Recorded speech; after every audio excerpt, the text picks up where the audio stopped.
There's the notification. All right, guys, we are live. Hello, welcome to yet another Packers Chat. We are kicking off the week here indoors in the visitors' locker room. It's a little chilly outside today, Jim. Yes. I'm not really feeling the whole going outside in the cold. There's no sun. We love the sun. Yeah. We love the sun. It's Pro one thing. sun. It's one thing if it's cold, it's October, and the sun's out, Right. and we're standing outside in the middle of the day. It's another thing when it's dark, it's cold, it's October, there's no sun, and we're Right. standing outside. I don't like that as much. Yeah, this is thanks to Matt LaFleur's amended Wednesdays now, right? With the 4 o'clock start.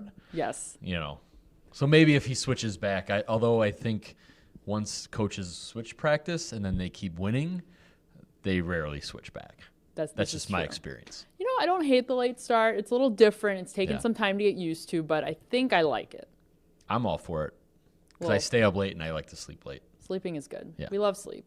You know what we also love? We love these new chairs, right? Yeah, How about this? look at that. We got some black director's chairs now. I stole the old director's chairs from Sarah Klepping of the Green Bay Press-Gazette. I deeply apologize, Sarah. I kept them for way too long.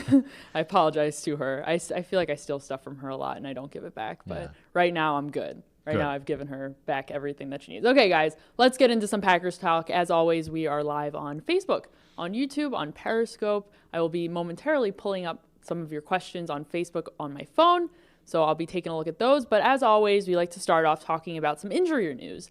So most notably today, Davante Adams was practicing, and he was running some routes.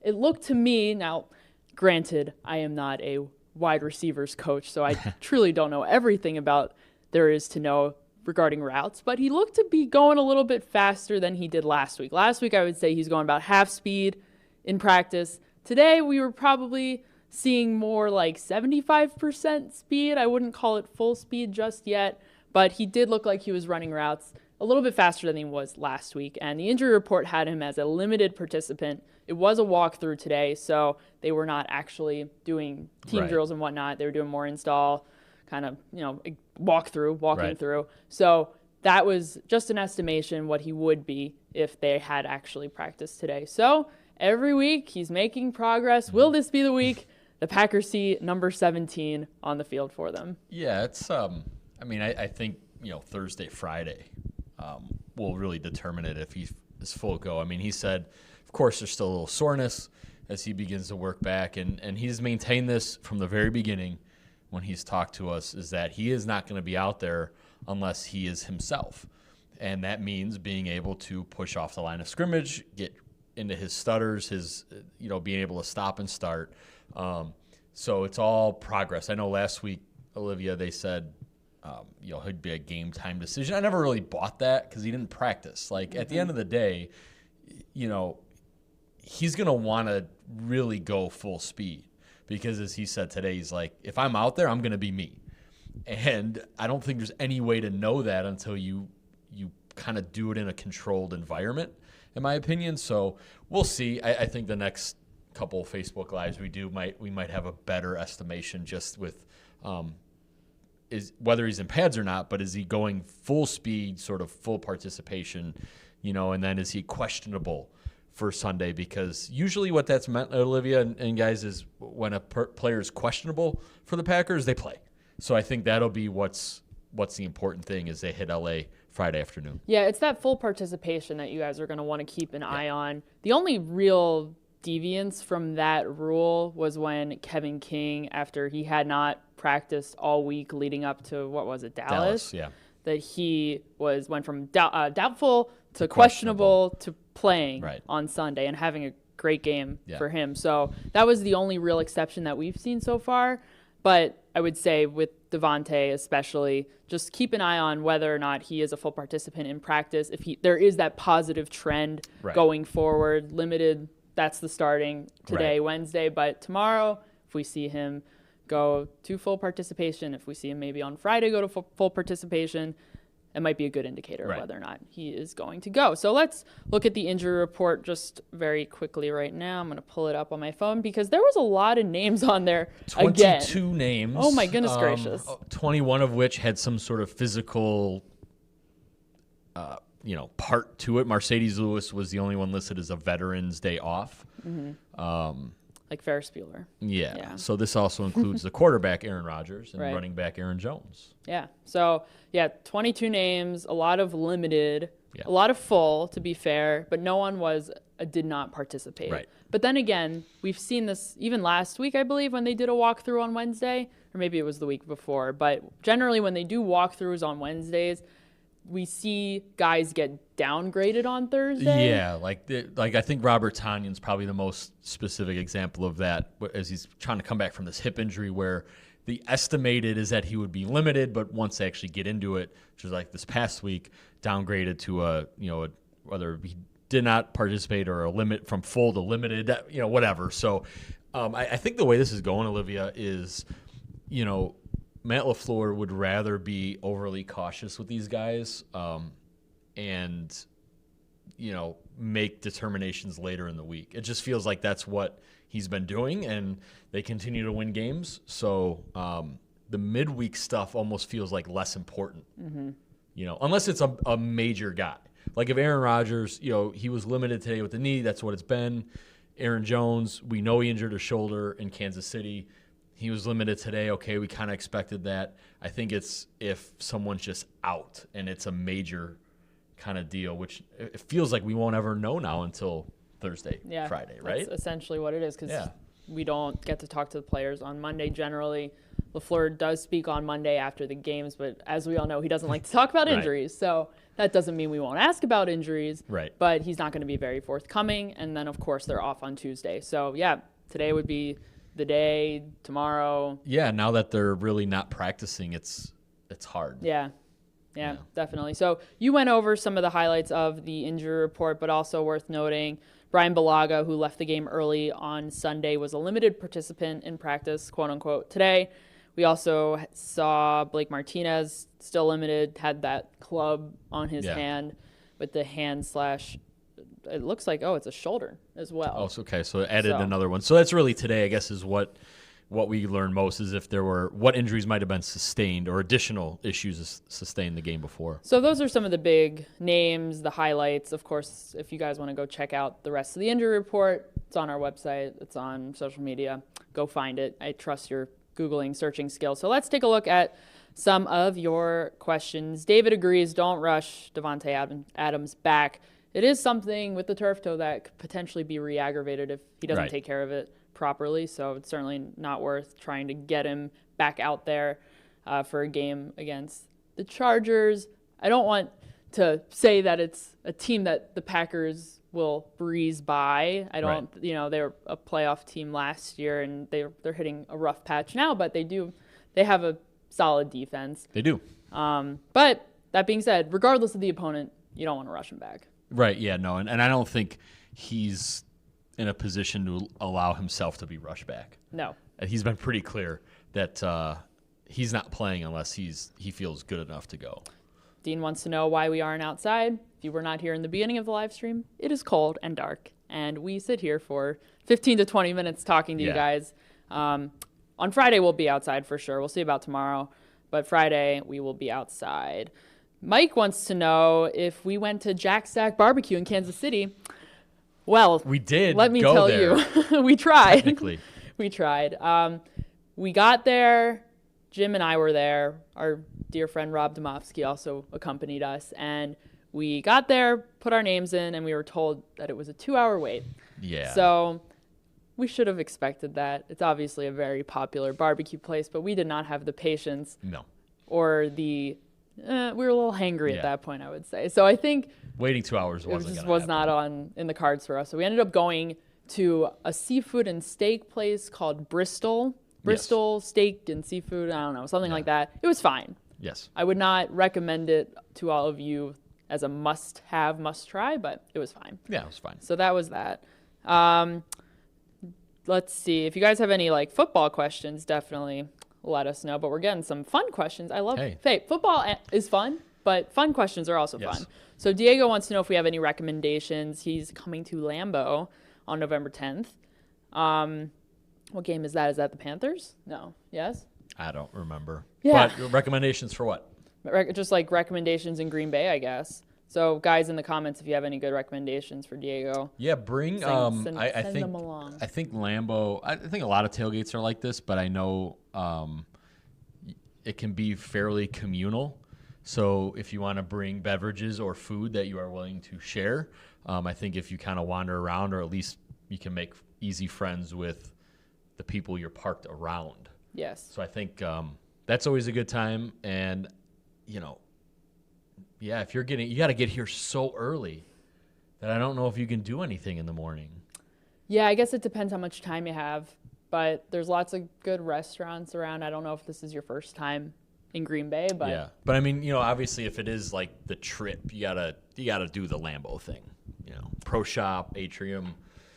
You know, they try to make it an event. Yeah, the tour is fun if you have enough time to do the tour of Lambeau Field. On Saturday or Monday, depending on when you get in. Right. The tour. Typically is Mondays we see a lot of like visiting fans. Yeah. Actually, one of the places, if you do, I think, the most advanced level of tour, if you pay the most money, you get to come through the visiting team locker room. Yeah. You do not get to see the Packers locker room on any of the tours. No. You see a picture of it. Yes. All right, so let's go over here. Let's see what we got. Gary wants to know, if Brian Bulaga doesn't play, what do you think about Lane Taylor taking his place? Lane Taylor is currently injured, so yeah, Lane Taylor's on injured reserve. That's not happening. Brian Bulaga was a dislocated finger, painful. Sure. And there is a reason he left, is because, you know, as a lineman, he needs to use his fingers and hands. So as of now, the belief is he should be able to figure out a way to play through it. But no, Alex Light would be next man up. Alex Light filled in for David Bakhtiari for 3 plays, and then filled in for Bulaga at the end of the game. It was like 11 snaps total. Yeah, you know, the game-ending drive out of their own end zone on the road at Arrowhead. Alex, actually, I just talked to him today and said it was a credit, I guess, to the practice atmosphere, where he felt once he was in the huddle, despite the conditions and the magnitude of that last drive, Olivia, he's like, it felt just like practice. So he got some reps in the Eagles game, which he said actually it helped kind of knock the rust off of not playing for 3 weeks. So we'll see. I mean, Alex Light struggled a little bit in camp. Yeah. You know, and if he's got to play, and that's Melvin Ingram and Joey Bosa over there, like, that's not fun. So he's not Brian Bulaga. If that's how he goes, they might need to help a little bit.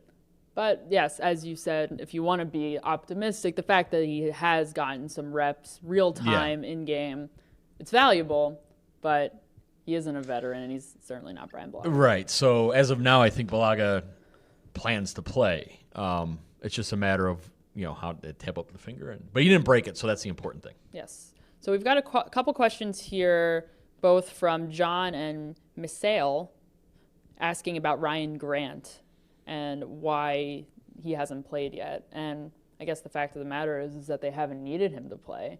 They've had decent performances, if not great performances, from guys like Alan Lazard, Jake Kumaro, bottom of the roster, wide receiver types that have stepped up, I guess, around the same time Ryan Grant was acquired. And they just haven't needed to have him active for a game. I don't think he's been active at all. So no, and that'll change this week, I think, with the release of Darius Shepard. So Shepard cut. Tremont Smith is back off the practice squad. Shepard's back on the practice squad. So he's still in the building, but now he is no longer on the active roster. So there is a change coming at kick return, and Shepard was the last receiver. He was active, really, to return punts and just in case. So now Ryan Grant is your just in case last wide receiver. I think if Davante Adams does play, there's still a chance Grant is inactive.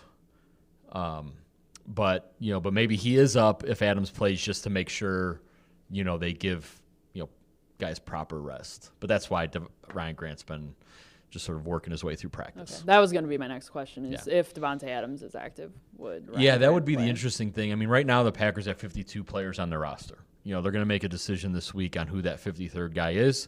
Although, to be honest, Olivia, if they feel they're totally healthy, they don't necessarily have to do that. I think they're going to see, Ibrahim Campbell, if they don't make him active this week, they have to make a decision next week. Sternburger, the tight end, they have a little more time with. So those are the two to watch. I mean, unless Brian Gutekunst, he's a guy on the waiver wire he really loves. Let's see. Matthew wanted an update on Jace Sternburger. He's been practicing, so that's news. But yes, has not been returned yet from IR. Right. There is that spot there. Is it Campbell's? Is it Sternberger's? We'll find out maybe this week. Yeah, I mean, if you were to ask me, I'd say if Jimmy Graham and Mercedes, if Robert Tonyan is ready to play, I would bring back Campbell because I think you still need some help defensively with and wherever he would fit it, personally. Now, if Tonyan can't go but Sternberger's ready to go, then we already know Matt LaFleur's affinity for having 3 active tight ends. So I think this really might come down to how's Robert Tonyan feeling Friday before they get on the plane. And then maybe if he's like, then they do the walkthrough in Los Angeles and you just bring Campbell and Sternberger with you and you kind of make a call then. Interesting. Yeah, I'm curious to know how much of an impact Jace Sternberger can make on this team. Is he just a body at this point, or is he actually going to get real meaningful reps on offense, not just on special teams? Yeah, I'd be really surprised if he makes any kind of impact in the near term. I mean, here's the thing. Not only has he missed all of the season up to this point, but he barely had any training camp. If people remember, he was concussed in the first joint practice with Houston. So he got, 10 days of camp under his belt? Maybe. And then missed all that time with the concussion, came back for a couple days, played against Kansas City, and got hurt then. So I know he said he's trying to stay in the playbook and all the things about the mental reps. But look, he's a rookie who, on draft night, Brian Gutekunst said, needs help blocking, needs time. Well, are you gonna send him out there to block Joey Bosa?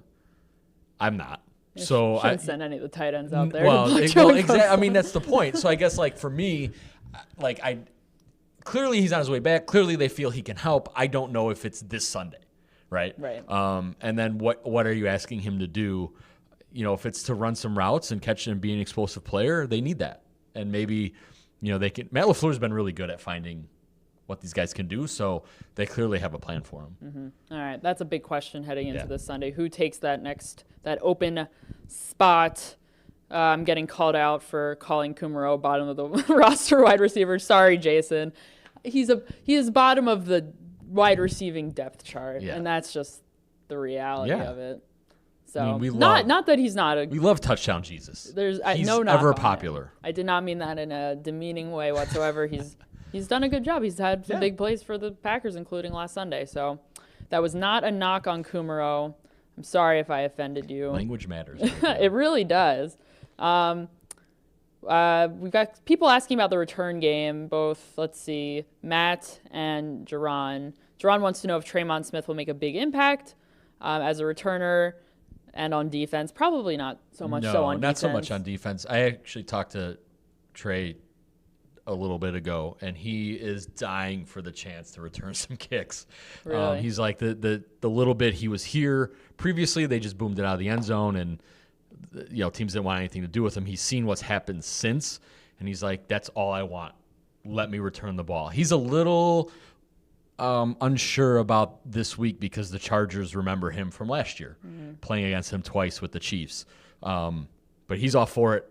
Now, punt return's another question. We'll see on that one, because are you putting Jair Alexander or Tremont Williams back there, the two guys who have done it, or are you putting Trey Smith, who hasn't returned punts? Are you putting someone else who hasn't made those decisions or been asked to? Right. So that's what'll be curious. So last week, Shannon Sullivan subbed in on kick return. So would they want to see him over trying and do punts? I mean, I didn't look up his punt return at Georgia State. I mean, he hadn't returned a kick since 2015. I mean, it's really only the DBs on the current roster who've done it in NFL games. So, look, there is a decision-making process with the punt return. there's a safety issue there if they don't call for a fair catch the right way. There's a turnover issue there that kick returners just don't have to deal with. So the punt return thing, and who knows, maybe that's what they're waiting on for this last spot. Maybe that's, they're thinking someone might come available on waivers. I don't know. This is true. Let's see. We'll take this last one here. Misael wants to know why the defense is so inconsistent. The defense had a decent game, I would say, against Kansas City. It was a good game. But I think the run defense has been inconsistent, especially. We've seen some very strong games from them, and then all of a sudden the floodgates are open. This particular game, for both teams, it was more about the passing game and less about the run game. I think with the defense, it wasn't, at least the passing game this week, it was more like short passes, shovel passes, that sort of thing. And the defense just seemed to get burned by the speed of the Chiefs' wide receivers, which, tackling was an issue, but it's not just missed tackles. It's also it's not the technique necessarily. It's partially that. It's also the fact that these receivers are really good, and there's some credit due to the receivers of Kansas City. Yeah, and Los Angeles brings a different type of skill set. Those are bigger guys. They don't. And Hunter Henry's back at tight end, which is something to watch for. And Melvin Gordon, Austin Eckler. So I think not just the tackling, but even or the run defense, but even the 20 to 40 yard plays, run game wise. That's Matt LaFleur has told us for how many weeks now, right? Got to limit explosives. Well, they haven't quite figured out how to do that. So I don't know. I don't know if Ibrahim Campbell is, he's basically a steady kind of journeyman type guy at this point, knows where he's supposed to be and what he has to do, but I don't know if he's the guy that's, gonna totally fix things. So that has to be more of a scheme thing. And then Sunday actually will be interesting. Los Angeles has a brand new play caller.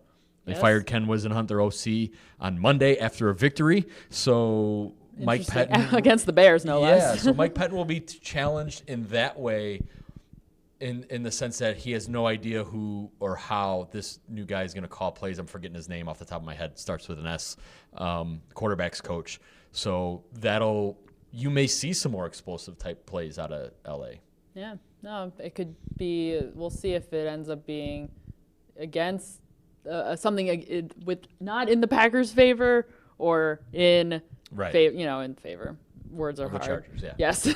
Words are hard. Words are hard. Last quick thing. John would like an update on Aaron Jones' shoulder. He left the game early against Kansas City. He came back, obviously, and was the one that Aaron Rodgers chose to go to on third down, the last play of the game. We know that he was limited in practice. We do not know the full extent of the shoulder injury. No, and I'm sure he'll make himself available this week and say he'll be fine. But it was sore post game. I think even on the video the team released, right, there was, as they're giving him the game ball, someone was yelling like, "Hey, watch his shoulder." But he didn't leave the game in any kind of contraption, which is always at least an initial positive sign. So we'll see going forward. And who knows? Maybe if it is a little tender, perhaps. You'll see Jamal Williams a little more involved, at least in the run game. I think, again, tomorrow will be a good indicator of how these guys are truly feeling, because today was a walkthrough in practice. We don't actually know, or the estimations are estimations, exactly what they are. So it's not exactly 100% clear how they are truly feeling. So we'll find out a little bit more tomorrow, and we'll be able to share more information with you. And we will be live, likely right back here tomorrow, to break down all practice news and whatnot of the day. Should be fun. It'll likely be our dear friend Ryan Wood. Yeah. We'll get rid of you, Jim. You did good. It is Halloween. Will he be dressed up? Oh, well, we did say that we wanted to have him dress up as whatever the sack celebration was. Was that a rodeo thing that Zadarius Smith did? All right, now we got to talk about this, Jim. You've just prolonged the live stream. So this was not. No, I asked Zadarius after the game about this. So first, to clear things up. Just to clear things up, because I've been seeing some false things on the internet. So this was not the same celebration that Zadarius Smith showed Matt LaFleur 2 weeks ago. Okay. This is not that celebration. He can that. That celebration will never see the light of day. Wow. So I've seen people saying stuff. No, not true. This was a new celebration. I do not know if he showed it to LaFleur in advance, but it was he was doing the Pennywise dance from the movie It. So he did. It was a Halloween theme. It was Halloween. Yes. So Ryan has to be the It clown. Yeah, I guess he could be. Yeah. Wow. So anyway, maybe we'll do something fun for Halloween. Who knows? Yeah. But anyway, so that's the lowdown. Send us Reese's Pieces. Send us candy. And we the should cups. get a P.O. box. We should open, or Yeah. you could just send it to the Press Gazette. Probably don't send anything there because I go there once a month. Yeah. Yeah. But anyway, so that was the deal with the sack celebration. He said it was supposed to be a longer skit. So apparently there were more elements, but he decided to cut down for sake of time. Right, because that's what he got in trouble for. Yes. So that was Yeah. all we got to see. If anyone's watching, thank you all for hollering at us in the parking lot. Yeah. Noticing Olivia's fine work on PackersNews.com and recognizing her videos. Yeah. All right. That was good. Yeah. Thanks for shouting at us. Thanks, Appreciate Jim. it. Thank you for thanking everybody. And thank you for subscribing to all of us on our social media channels, which you should do if you haven't. Also, thank you for reading PackersNews.com, for watching PackersNews.com, whatever you're doing on our website. We appreciate it. Definitely go check it out. We'll have some more updates, and the full injury report, as I mentioned earlier, will be online, so you can go check that out. Thank you. We're going to stop thanking you right now. We're just going to let you go on with